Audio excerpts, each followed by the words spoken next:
Hello there and welcome to this Pandas challenge, day 22 of 30. My name is Valentine and I'll be your instructor. In this video, we're going to be going through a set of Pandas concepts that would be important when it comes to data analysis or data manipulation.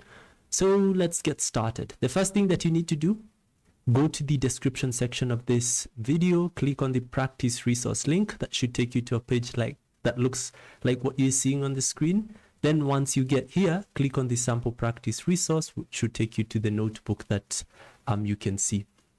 Okay, so by the way, feel free to pause the video as well as rewind if you feel like I'm too fast.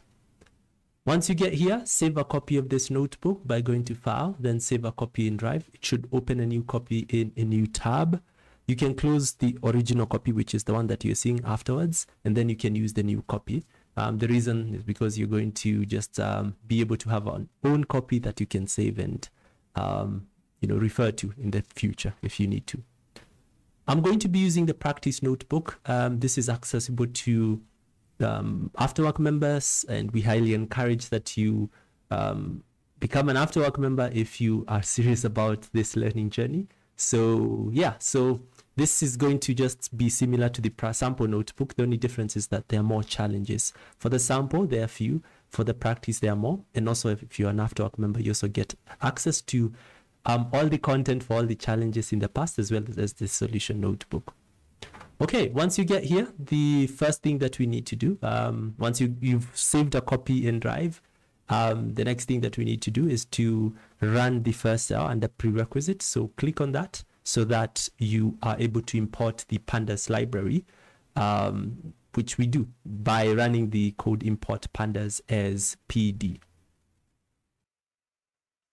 Okay, so once you've connected, the next thing that we do is now get started with the concepts. So the first concept that you're going to learn is just how to be able to count the values you have either in a Pandas data frame, for each column. So if you wanted maybe to count the number of values, excluding missing values that you have in a data frame, then we can use the count function. So for example, if we had this particular data frame and we wanted to count the number of values that we have in each and every column, we just use the count function. We apply it to the DF data frame and it should give us the number of values, non-null, the ones that are not, they don't include null values. So you can see here we have 63 records for each and every column. So 63 values, sorry.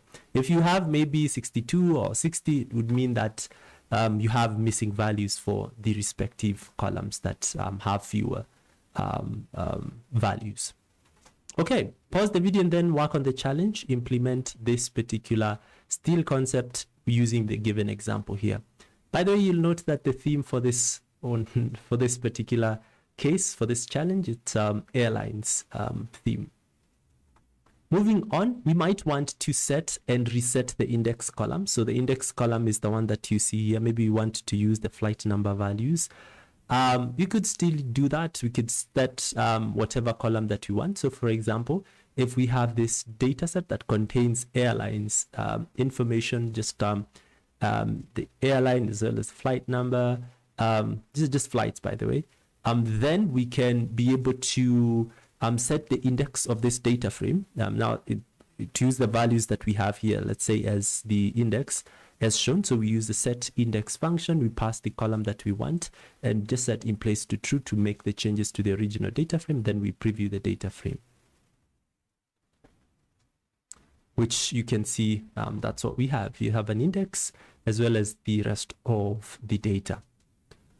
To reset back, we can just use the reset index function to be able to do that and just set in place to true to apply the changes to the default data frame. We preview the data frame after that.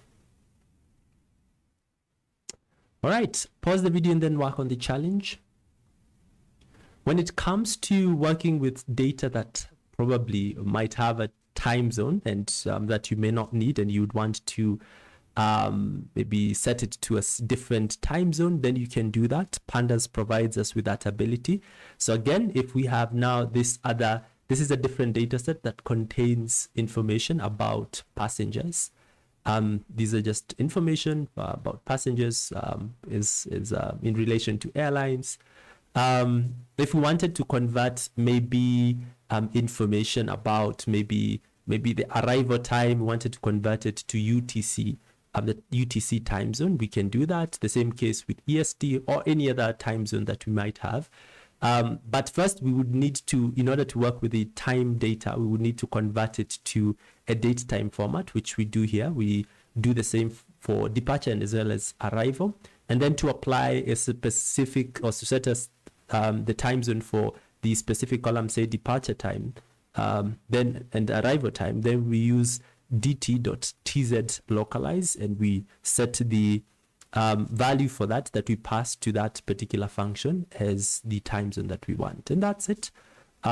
This just simply sets the columns to maybe UTC. But again, if you want maybe to convert it to a different time zone, we can set it to we can convert it using TZ or TZ convert to be able to do that. So initially here we're just localizing it so that we have these as the initial time zones, and we can, so once we have now the initial time zone, then we can set it to now a different time zone using TZ convert or TZ convert, and then we are good to go. So that's something that you can be able to do. So you'll note that the time zones, the time here is different from what you have here, because now we have EST time zone for that. All right, pause the video and then work on the challenge. In some cases, we might want to optimize our data frame by simply converting the data types from what is provided in raw data. So if we have this data set and the data types for this data frame are as shown, we might want to ensure that the data itself is stored in the most optimal data type. So how we do that, we use the as type function and we set it to the respective or the most appropriate data type. Like for example, for airline, which as you can see, airline seems to carry just categorical data. So we set it to category. The same case with departure city and arrival city. This just contain categorical data. To date time, we also set that we can do that for departure as well as arrival. If we haven't set for departure, but we can also do that. And status, we also set it as categorical. We could also decide to do the same thing for departure, not really departure time, but for other values, maybe delay. We could use delay as int 64, maybe int 8 or int 16 would work better for that. But again, this is just a way of just giving you just a few examples. So you can see here we have, as shown, we have category, but we get some sort of error. It would mean that, let's say, for example, the date time here, we could decide to set the format. For the format, we could set it as mixed. But again, you would need to look at exactly the format. The data that we have here is in hours, seconds. You could also set it to that if you wanted to. So, all right. Pause the video and then work on the challenge. In certain cases, we might want to replace values in a column with newer values or appropriate values. So in our case, maybe if we have this data frame and we wanted to replace the delayed value inside in the status column with the on time value, then we can use the replace function. So we apply it to the column that we want.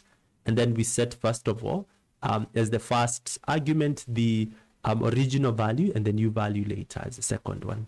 And we just do that change. We don't use in place. This is a different technique. We just replace the original values with now the new ones, and then we preview the data frame.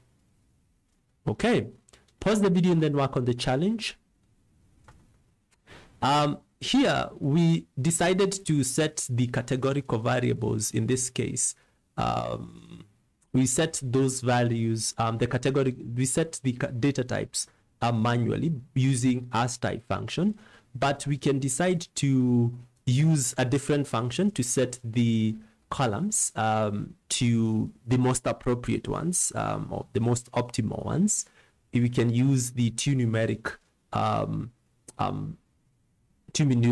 function, but this would be only for the numerical variables. For that, we only used categorical. We only worked on the categorical columns, and as well as the time column, but we can also do the same thing for the categorical, the numerical columns, such as ticket price, passage account, distance, as well as just those ones. So initially, assuming we had this data set that has these data types, so we can see we have these data types, but we would want, say, to store these numerical data types into the appropriate duration. We could also do something about it, but the ones that we're interested in are these ones, these three. As actually, we can also do the same thing for duration, because it's just an integer.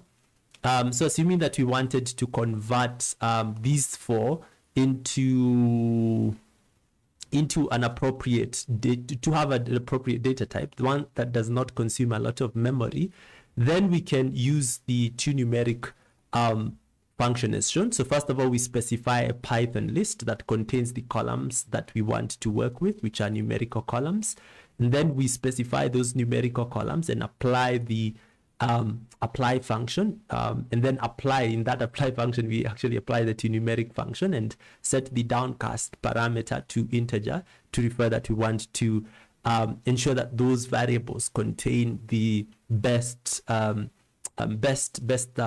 most optimal data types in that particular instance. And we replace the original columns values with now the already converted ones, and then display the data types. So you should see here, we have int16 for the three variables for three columns, but we just have retained duration for this other one. We have retained float for duration, but the reason here it's because actually it doesn't apply to duration because we're only working with integer. So if we had set this maybe to float, let me see, float. If we run this, you can, okay, there's not much of a difference.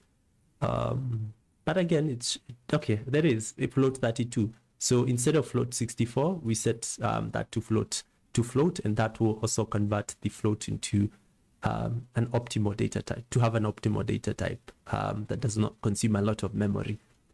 That's good. All right, pause the video and then work on the challenge.